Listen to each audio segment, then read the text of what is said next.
is the one who fought for the integrity and the unity of the nation.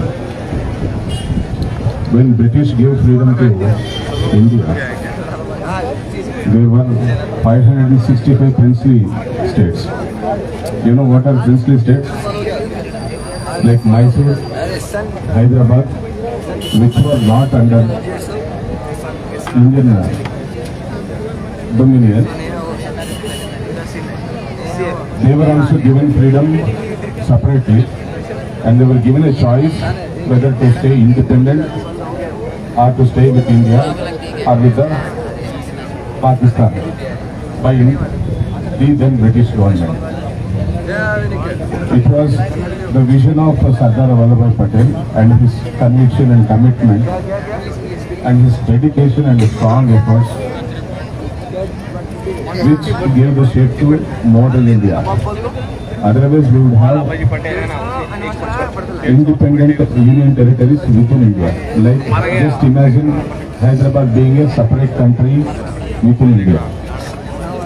Just imagine Kashmir, just imagine Junagadh, imagine Mysore being an independent countries within our country again. He is the one who united all these princely states and brought them under Indian territory.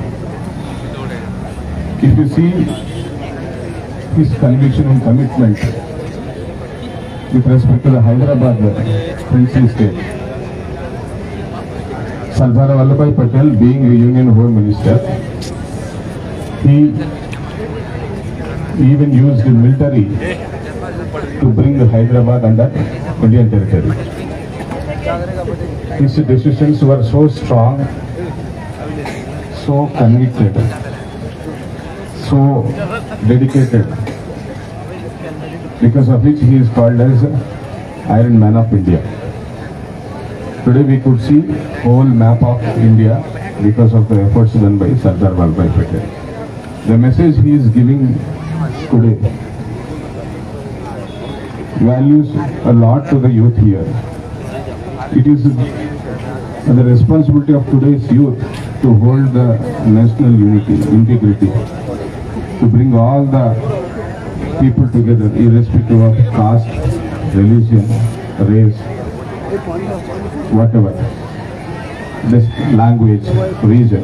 Despite all these differences, it is the responsibility of the youth to hold the country together.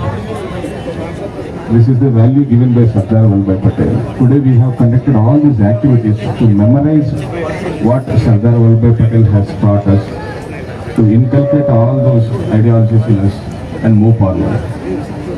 And thank you for all the students who participated in these competitions. I once again congratulate all the winners and also the participants.